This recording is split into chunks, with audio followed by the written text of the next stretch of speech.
Welcome, ladies and gentlemen, back to the Realty Report. I have a special guest for you this evening, somebody I like to call a friend, NYC Crime Spot. Welcome in, my friend. How are you today? What's up, Craig? How are you? How's everything going? Oh, everything is well, my friend. Always good to see you. Always a pleasure. Um, I like to jump right into it. I know you're a busy man. I've been running around myself. Um, Many people didn't get a chance. This is our coming out debut on YouTube. So, Yeah. let's get into our interview.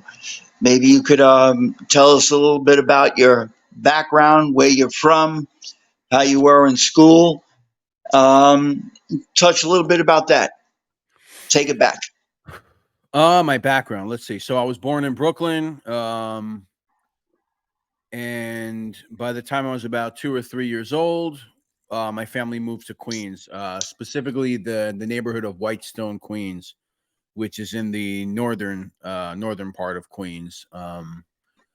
Kind of on the other side of the Bronx. You know, you got the Whitestone Bridge, the Throgs Neck Bridge, and right on the other side you got Whitestone. So that's kind of where I grew up. Spent time in Whitestone until I was about 12. Then we moved into an area called Flushing, which is the lines are all blurred. For those that know, when you get to Whitestone, Bayside, Flushing, to me, it's like it's almost all the same shit. Yeah, it's kind of close. Yeah, You could literally walk across the street from where I used to live in Flushing, and right across the street is Bayside. Let's put it that way. So, definitely. yeah, grew up with I guess a bit of an interesting upbringing and school. I didn't excel too well in school. I would say not because I was unintelligent. I just think that I had a issue with focusing, and I always had a problem with retaining certain information. If it wasn't history or English, I had and a little bit of science. I had a real tough issue with retaining mathematics, and a lot of paying attention was a problem for me. So I never excelled that great in school, to put it honestly. I understand totally. A little, you know what? Before I get into a hobby you had, um, what would you say? You come from a traditional home? You know, mom and dad. Anything wild going on in the house? I did come from a traditional home. We had a mother. We had a mother. My mom and dad, my mother and father were together. Yeah. So me and my brother and my half sister. I have three half sisters. One of them, my sister Jeannie, she came to live with us when I was probably, man, I might have been like 5 or 6, and she's got like Hmm. 11 or 12 years on me. So when she was a teenager, she came from Brooklyn to come live with us. So that's how it was for a while, and then at some point, I had two cousins who became foster children. So it's interesting, at one point, just a backdrop to like living in Whitestone. Whitestone is kind of like a middle class to upper middle class. Some areas are it's just wealth. There's big houses that today go for some of them, 5 to 8 million, depending on where they are. Absolutely. Back then, when we first moved into Whitestone, I mean, there was probably the most expensive house. I don't know. You probably know better than I know, Craig. Maybe 1.5 to 2 million might have been like a Yeah, out mansion, of control. probably like a mansion by the water. Today, that's 5 to 7 million. So, but we were always kind of like the lower middle class family that just so happened to live in a good area. I give my parents a lot of credit for that. We lived in an apartment, which was in a house, like a 2-floor home. And I mentioned the foster kids at one point in my life, living in Whitestone and then into Flushing. We had a 2-bedroom apartment, and it was me, my father, my mother, my brother, my half sister, and my two little cousins. So that's what 7 people living in a So, 2-bedroom yeah, a apartment. lot So that going was on. kind of that was kind of the reality for me growing up. And then later on, we moved up in the world. We actually got a 3-bedroom apartment for 7 people. When we moved to Flushing. But this is all stuff that I didn't think about, honestly, Craig, till later on in life. How kind of bizarre some of that was, and but how lucky I was to grow up in a great neighborhood like Whitestone. you know. Absolutely, Brett. Whitestone is it's still, Yeah, I could go back 40 years, a great yeah. place to raise a family, and it's just the same today, just probably a lot more expensive. Yeah, and it's Um, funny because it's a neighborhood that is rich in a history of having mobsters live here, but it's mhm, not like rich in mob history where there's like social clubs and all this other shit. Really, I mean, I'm sure there's been absolutely. and there are, but they're Mhm. like they would be like one or two, and they would be like whatever, really low key or some bullshit, whatever soccer club or. But this is the Absolutely. area where Tony Ducks Corallo had two houses. Mhm. Tommy Lucchese way back in the day had a house here. Carmine Tremonti had a home here. I mean, these are Mr. Gribbs. yeah, Mr. Gribbs. These happen to be three Lucchese bosses, but it's always been an area where you had some high profile mob guys would flock to these areas. I believe of recent times, and I'm sure you know, a lot of your work is in the mom genre, or percentage of it, not a lot. No, yeah, Um, Tony from Parkside Corona, yeah, Malibu guy, yeah. another There guy. you go. But Yeah, there are plenty, like you funny. said, Yeah, plenty, like you said, it's but always been not an rich in area the for that. social club area. That's for Exactly. sure. All the activities outside of Whitestone, but all the guys kind of want to live around the Yeah, Whitestone. I absolutely. guess it's Everybody kind wants of to, like Howard Beach in a sense where definitely. I didn't grow up in Howard Beach. I spent a little time there, but I don't know if it was an area that had social clubs all over the place. Not so much like Ozone Park would have had a bunch. Hmm. I don't know if that's a correct statement, but that's how I think of No, it. no, it's about accurate. Yeah, I Yeah, would agree with that. I could also tell you when it comes to like the kids from Whitestone and the kids from Howard Beach. I don't know if it was a wise guy thing or whatever, but they never got along. They were always at war with each other. They yeah, just yeah. couldn't get along, I and would it's such imagine. a distance, Yeah, but did not get along.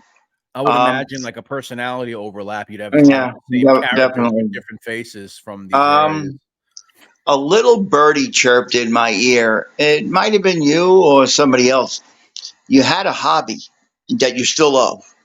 Talk about that hobby you love. I see it right behind you. Oh yeah, that's yeah, that's interesting. This is a painting Has that by feel to it. Has that feel to it. yeah, it's actually a painting by an artist, an old friend of mine who passed away, who was Beautiful. actually a Beautiful. pretty famous graffiti writer by the name of Rambo. Hmm. His artist, he was the name artist by the name of Lance De Los Reyes. I don't know how much you've observed the city, Craig. I don't know if you've ever been on the Yeah. VQE and you've seen those billboards with that crazy weird writing on it. I Oh, don't know if yeah. you've ever seen those. Well, that was Lance De Los Reyes Rambo. He passed away a couple years ago. So I was friendly with him at one time, and I had a lot of his paintings. But graffiti, yeah. So that's kind of the only kind of trouble that I've ever gotten into, like, in my life, as far as being arrested. I mean, this was when I was younger. I think I was arrested twice for it. One time let go at the precinct. Like, I don't know if my parents picked me up or they just let me go. It was bullshit. The other time it was my parents did pick me up, and then I had to do community service on the 7 line with an old buddy of mine named Jonathan. Um, but till today, I mean, it's something that I'm always into. It's something that I pay attention to. It's something that I've collected a lot of art from graffiti writers. I have friends who are very much still involved in the art form, whether it be legal or illegal, whatever you Yeah. want to say. Absolutely. But it's just something that's always been an interest of mine since I was probably about 12 years old. So a long time. And yeah, I don't think I'll probably always be interested in it. Like I said, Absolutely. I've collected a lot of artwork. And yeah, I support it as an art form, and I know a lot of people don't like it. There's an illegal aspect of it, which a lot of people don't like. But I think what people need to understand, Craig, and anyone out there, like if you're for the most part, and I'm talking about like 90% of the time, if you're driving down the street and you see like a nice graffiti mural on the side of a building or some Right. fancy letters that looks amazing, there's like I said, there's like a 90% chance. I mean, there's some outliers that 90% chance that the person that did that had to do a lot of illegal graffiti in order to even, you know, get to the level that they're at. You know what I'm saying? Absolutely. You know, it's like, so whether you like it or not, it's a part of New York City history. It's part of American history. It is what it is. I don't know. Absolutely. Do you still well, you said you did. It's just amazing. The things that were illegal years ago and guys got in trouble for, whether 30 days, 60 days, probation, whatever, um, are legal today, just about, outside of, like we had this discussion, defacing property without Yeah. the owner's, okay. I Right. mean, this stuff is legal. I mean, as long as you have permission to, Yeah. people are paying for you to do beautiful graffiti work. Yeah. And at one time as a younger man, I was a tattoo, many tattoos. So it's kind of, I mean, not the same thing, but I like the art form, yeah, I Yeah, can you know see, what we yeah. used to do? You know what we used to do, Craig? It's really funny. You could probably get a kick out of this. You talk about the legal aspects of it. So if you ever Mm-hmm. see someone doing like a legal wall, we call it illegal, right? You're doing illegal, meaning Mm-hmm. the owner gives you permission to do the wall. You'll pull up to the wall and there'll be a ladder. They'll have a bunch of cans laid out. It looks very professional. You're like, they know what they're doing, Mm-hmm. right? You know what the Iron Triangle is? No. By City Field, across the street from Shea Stadium, the Gotcha. junkyard. That's the Gotcha. Iron Triangle, right? I never knew that. Well, when we were teenagers, what we would do is we used to do that. We used to pull up to across from Shea Stadium. It was still Shea Stadium at the time. We used to pull up to Shea Stadium across the street, the junkyards, and on a Sunday, so a lot of the auto shops would be closed. And we would set up a ladder. We would lay out our cans. We would do everything professionally. And we would just do all the gates, and we would never get in trouble because it looked like we had permission. Ready But to go. we would technically we'd get arrested if we were caught. But that was like a little scheme we used to run, pretending to do legal graffiti. Meanwhile, it was illegal. I got to tell you, as I go through a lot of your videos, and I'm a fan of what you report on and your different your crime channel. I have told you this, and I've told many others, is second to none in my opinion. The way Thank you you, man. report things, take old cases, make them seem fresh, whether they're cold or not. Um, it's very impressive to Thank me. you. You're out there. You're always moving. You'll go to the scene. You'll take people there. You'll make them feel part of it, like they're there. And your reporting, your journalistic side of it is excellent to me. Um, Maybe I'm partial, because I've learned to uh, know the kind of respect and the man you are, integrity wise, and so I appreciate it. But I think your work is second to none, and Thank you. I continue to look for more. What I wanted to try to talk to you a little bit about today is I noticed you did a video, but I wanted to talk to you about this psychopath, this Gilgo Beach case. If you had any, just what are your beliefs on that, and what did you see out there? Can you tell any of the listeners anything that you noticed or saw out there? Yeah. So Rex Heuermann, um, There you go.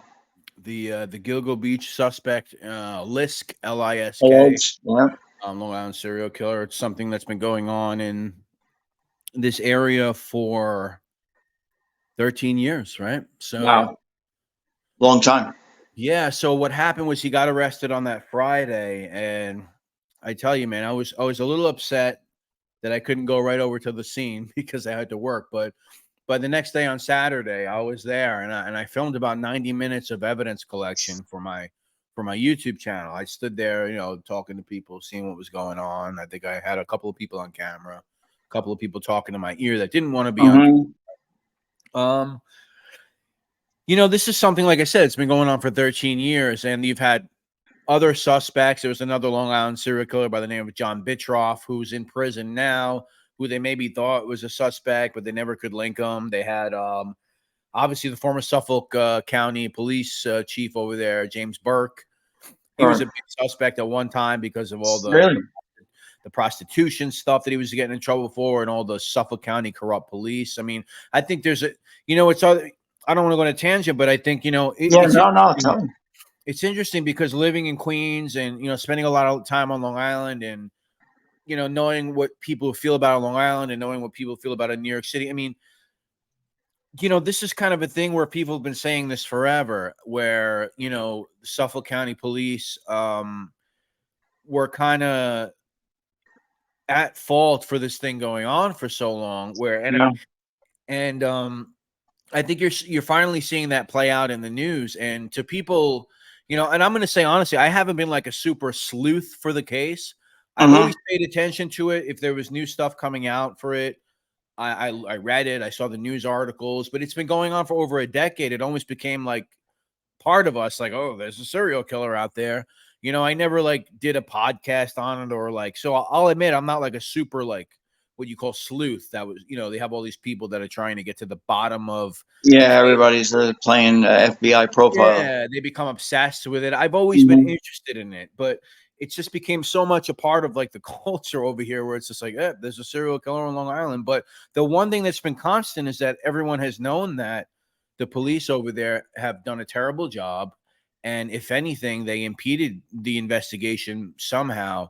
And that's finally coming out in the media, what I call corporate media, the corporate Yeah, press. I'm even reading today. I think I don't mean to cut you off. I've been No, reading no. today things about. I mean, I don't know. I only go by what I read, and I don't believe half what I read anyway. But it's talking about police corruption, maybe holding Yeah. things back. So Yeah. you're touching on basically that without saying it. Yeah, and if you even paid attention to this case a little bit, that's something that it's been common knowledge. Hmm. And I'm happy that like the rest of the news media and the rest of the country is finally catching on to that. It's just unfortunate that it took this long. But better late than never. But yeah, so this guy Rex Heuermann, architect. I went Right. over there. It was pretty surreal to watch a crime scene like that in person. That was so fresh because it was the next day around. I got there around 1:30. And just seeing things like that you would read about. Like I think about a guy like a Joel Rifkin, who I've done stories on Long Island. I think about, wow, I'm actually like, if you were outside Rifkin's house watching them take out evidence, I kind of feel like almost witnessing the same thing. So it was a bit surreal. You know, to be able to see that in person. Yeah, I watched. I was watching your video. You were live. I think you were doing it live. I was live at first. Yeah, I've since And uploaded it as I'm separately. I'm trying to listen to you, and I'm watching from your vantage point, and I'm watching the feds bringing things out of the house. Yeah, So it yeah. was like they're pulling evidence out. You got it live, and I said, my man's doing his work. Thank you. You are Appreciate there at it. the right time. I mean, I know you wanted to get there a day earlier, but when you did get there, they were pulling things out. Yeah, yeah. I mean, the people, as soon as I got there, you see the people coming out in the Tyvek Asking you suits. questions. I heard everybody trying to talk to you. Yeah, Oh, well, that too. Yeah, yeah, yeah. yeah. Yeah, you see the people coming out in the Tyvek suits at the house. They're all covered up. Very interesting Amazing. stuff. Right now they have them on three homicides. And then possibly linking them to more. I mean, who knows? But right now it's Yeah, at three, and they're investigating. yeah. Who knows? All five. Who knows where this Well, thing is going to end? there's if you look it up, popularly, like there's like 10 victims that they have been Hmm. attributing to the list, right? Right now they're investing. I don't know if you know the term the Gilgo Four. Are you familiar with that? I am. Yeah. So for anyone But if listening you could that's not, explain it, if you could explain it, maybe there's a sure. listener that doesn't. Yeah. Thank you. So if anybody can, back in 2010, what's it, Shannon Gilbert, this was a whole thing with this escort by the name of Shannon Gilbert, who Hmm. she ended up in Oak Beach at some wealthy guy's house. She was an escort. They've since released the 911 tapes. Now, I don't think she has anything to do ultimately with Rex Heuermann. I Right. don't know how she died. I don't know if she was on drugs or the elements got her. I really don't know what happened, but that became a whole thing, and they started searching for it. So now, in searching for Shannon Gilbert, they came upon four bodies first, which was the body of Maureen Brainerd Barnes, Amber Lynn Costello, Megan Hmm. Waterman, and Melissa Bartholomew. So right now they have him on three of those murders of the Gilgo Four, and they're waiting to connect him to Brainerd Barnes. Launch. So that's the fourth one that they're waiting to connect him to, which I'm sure they're going to charge him with that one soon. But you have others that have been found there too. I mean, to And me, like it's possible that other people did it, but what was there? Like a total of 10 or 11 bodies were found out there, or remains? yeah. So in total, if you count the bodies where, so it's weird because they found the same body parts that they found in like Manorville Uh-huh. also, and then parts near Fire Island that they matched to parts on Gilgo. So it, you know, as far as the ones connected to him, I think it's like 9 or 10 that they believe that might potentially be connected to him. And that's coming from like if you ever like looked at any of like the podcasts or like the lists that people have Yeah. compiled and law enforcement that based on the people that, and that includes actually an infant, a baby too, believe it or not. That It's brutal. includes a man. One of them is a man who, I think it's an unidentified John Doe, who was an Asian male Yeah, I who, thought I saw an Asian male. Yeah. yeah, who I think was they found with like some kind of woman's attire. So I don't know if it was like a trans escort or Uh-huh. prostitute or something. And you never know. It's like you get a guy like a Huerman, he thinks it's a woman, and then he's crazy already. Ended up And killing. it's unreal because I just did a I have a podcast on Spotify, as you know, and it's strictly audio. And I just did last week we were talking about this movie, Sound of Freedom, Mhm. and and it has to do with, if you don't not familiar with the movie, it's about these kidnapping rings that they take these children when they're young, as you know, and from cold sacrifices to sexual enslavement, and it's just horrific. It's the worst of the worst. And then you get this guy. He's just looks like your regular next door neighbor, an architect, right? He's got a great title, educated guy, and allegedly could be the psycho that lives next door. And you just never know who's who. You don't know, and Yeah, I just find that insane. I it's got like to a ask you, tale as man. I old as time appreciate. now. Right? Yeah, no, I appreciate so much you coming on again. We're becoming buddies. I think eventually at some point we'll probably become co-hosts. Out of all the you do so much great work, like I said. And by the way, the ticker down below, folks. Anybody's listening, you can find NYC Crime Spot at YouTube.com. For now, if he's got any other stuff, he'll tell you about it. But I believe strictly YouTube.com is where people can find you. Yeah, strictly YouTube. Yeah, just type in New York City crime spot. Yeah. All right, cool. And we'll wrap this up. But I wanted to ask you, you have, you touch on the mob genre, some great stuff on that.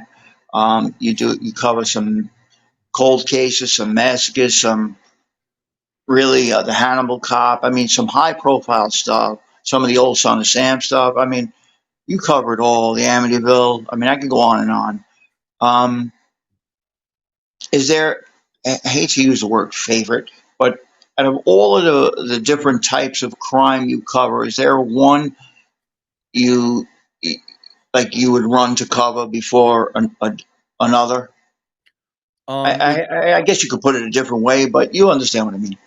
types of crime, like what do you like? Yeah, you got massacres, you got the mob stuff, Oh you yeah, have yeah, yeah, yeah, yeah. Right. the serial killer. Yeah, yeah, yeah. Yeah, so it's like if it was up to me, I would love to, and I do, if you look at my channel, it's not all mafia stuff. I No, have a lot of, just for anyone it's listening or very wide watching, ranging. Yes, I have a lot of stuff that's non-mob. The problem is that, YouTube is kind of funny. Like if you start doing too much mob, so you'll get in the mob mafia algorithm and yeah, we don't want to people do will that, start right? subbing to you and all they want to do is watch mob stuff from you, that when you start doing other things, it's kind of hard to Right. get people's attention. So if it was up to me, I would be doing a little more of the non-mob stuff and have people watching more of that at the same rate that they're watching my mob stuff. But to me, the way I look at it, Craig, it's like if I'm doing non mafia stuff, I'm doing those Mhm. stories because A, they're interesting, and B, because nobody has done them the way that I think they should be done, or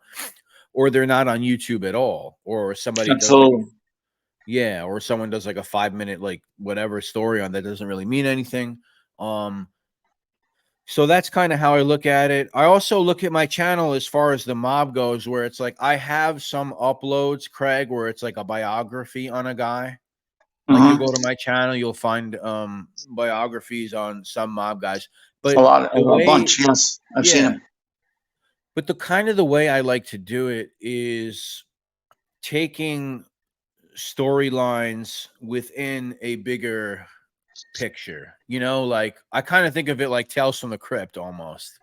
Absolutely. You remember like obviously the comic book Tales HBO. from the Crypt, but do you Yep. remember the show Tales from the Crypt, which I grew up as a kid watching, Yep. where it's like yeah, all these bad things happen in the world, but here's a story about one bad thing, right?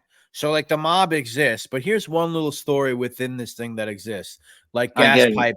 gas pipe takes out a union official. We were talking on the phone about that. It's Absolutely. a story Yep. about a mob boss Vicamuso Gas Pipe Casso murdering a union official in Whitestone Mhm. and Yep. how it happened leading up to it.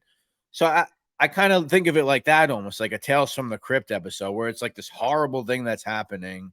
And Yeah. it's just one little story, you know, it might take a half hour, it might take 20 minutes. I didn't tell you about the history of the mafia. I didn't bore you to death about the fucking founding of the mafia going on about 100 Absolutely. hours. You're It was not just claiming one that, little right? glimpse into something. And I kind of like to do it that way. Same Right. thing You're with the not locations. not to take anything away from any creator, but you're not on the channel saying, "Oh, by the way, guys, I heard through my sources that so and so is going to be made this week or be bumped up to captain. My I've sources seen that. tell me I've seen that. when he comes home from jail, he's going to be the next underboss." That's I bizarre get you. to me. I find that stuff laughable, That's truly but I bizarre to try not me. to watch too much of it. That's truly bizarre to me. You know, I know channels that do that.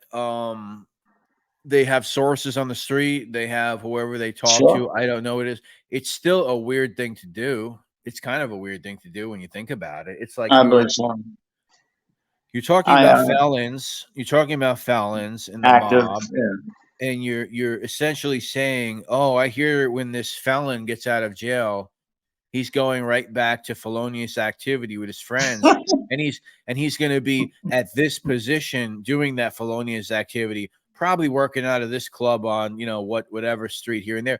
And people actually do that. Respected people actually do that. I'm not saying that I don't respect some of the I things, understand totally. So do but I. I I think would. it's a little odd, and I think it's the type of thing. And I know I said this to you before. I think it's the type of thing that you could only get away with because it's the Italian mob in its current state. You know there's no repercussions.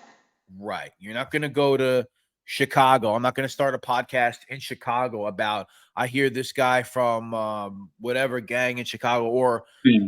some blood set or Crip set in the Bronx. I'm Mhm. not going to, Latin Kings, because whatever. Right. Right. right, because if you guys don't know, people have already been killed for that. I mean, you've literally had comedians from bad Get shot. neighborhoods who make jokes about these gangs being trying to be a comedian get killed just for making a joke. So, you can do stuff like that with the Italian mob. You can kind of do it with impunity for the most part, because what are these guys going to do? What are they going to kill you? What are they going to? Well, they're not going to do anything to you. And it's almost like I mean, again, this is your interview, and I'm so grateful that you came on. But it's like guys understand that report on this stuff.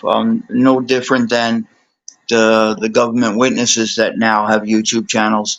Um, they understand that it's done, it's over, it's been over, and there's cameras everywhere. I mean, you can't. Yeah. If your dog you don't clean up after your dog, there's a good chance the camera's gonna pick it up and you're gonna get a ticket for it. So, they know what they can get away with and say because there's no repercussions for speaking about anything. And you know what? That's good. We don't. I don't agree with that anyway. So, I would never glorify that life anyway. Um, but I still find it a little how would you say I guess cringy when we're reporting on things that I don't know. I just find it it's a little tough for me to believe that you have this inside information on certain things that. Yeah, and Yeah, it's like and it it's comes your down to prerogative, somebody's prerogative. No, yeah, I mean, if that's what they want to do, if that's their, I might be you know, cringy to somebody. That's if okay. that's you know, if that's what they're into, that's fine. I mean, if you want to talk about the car and stuff, I'd rather dig up an obscure. I've only worked on New York City. I don't do anything out of the state or whatever. I really don't. So Yeah, yeah. I'd rather, you know, first of all, I'll say that like I'm not a mob historian. Like I'm not going to sit here and You don't talk to claim you to be. about. I'm not going to sit here and talk to you about the ins and outs of the mafia going back to the 1920s, the 30s, and all this other crazy stuff. And a Absolutely. little bit I can talk, but it's not really. I always ask people. People tell me, "Oh, you like New York City criminal history?" Yeah, a lot of my focus, if you follow my channel, is like 1960s to like present Right. day. And that includes the mob. It includes all types of criminals, whether they're loners, whether they commit a massacre, Wendy's massacre, Palm Sunday massacre, crazy Sal DeSarno from Canarsie, Brooklyn. Serious stuff. It's Serious I stuff. I like stuff like that. I wish I could do that more. DeVernon LeGrand, the cult leader in Great, Crown great Heights. series. I'm waiting for part 3. Thank you. So, that stuff is very interesting. And the mob just happens to have a place in that era, whether it be Roy DeMeo, I I like got to you. talk about a lot, stuff I like got that. you. And there, believe it or not, there is a couple of guys. Oh, maybe one or two, and we've had the conversation about one. But there is another guy I appreciate the way he comes out and speaks, and he's a former gentleman that was in the life, and he became a witness. And who am I to judge? I mean, and that's not what I'm here to. But what I'm saying is I appreciate the work that he does because he doesn't glorify his Yeah. past Hmm. sins of what he did, um, and that's that. I just let me get back to just thanking you immensely. I can't thank you enough. I consider you a friend, Yeah. Likewise. no doubt about it. Um, you helped me. You wouldn't stop till we got this interview right. I hope it is right. I hope people enjoy it. I hope people get a little insight as to who Brett is, NYC Crime Spot, and the hard work you do. And I just want to thank you so much for coming on tonight, and wish you all the best with your channel. And I'm always a phone call away, but always. Thank you, man. Yeah. And to anyone watching or listening, I would appreciate if you just go like and subscribe. And Absolutely. it's a Just mixed let them bag. know. It's a mixed bag. It's not only mob, it's New York City crime. I tell people all the time, my most viewed video is not a mob video. I know a lot of people want me to keep doing mob stuff, and I will keep doing that stuff, but I'm gonna mix in the non-mafia stuff because it's an investment. For me, it's an investment. You got to look at it as an investment, right? Especially if Absolutely. these videos and these stories, especially if nobody has done them on YouTube. So Absolutely. when people look them up and search them, my video is going to come up because I decided to do it. Absolutely. So, and that's how I want to keep it. And who knows, man? The internet is forever. Whatever you put up there is going to live forever, right? Absolutely. And like I told you once before, your numbers speak for themselves, and your channel's probably growing and growing and growing, and your work speaks for itself. So I just want to thank you. I believe you know how appreciative I am. And maybe someday, Bud, I can be just like you, all over YouTube. No, All you'll be right. better. You'll You, be better. you take care of yourself. You'll get mentions all over Spotify from Yeah. me. Yeah. I'll And plug this in my channel for sure. we'll definitely keep talking in the future. I'll always check in on you, to make Yeah. sure you're good and everything's all right. 100%, buddy. Thank you so All much. right, man. Thank you again for coming on. All right, brother. All right, you take care of yourself. Be well. Thank you. You too.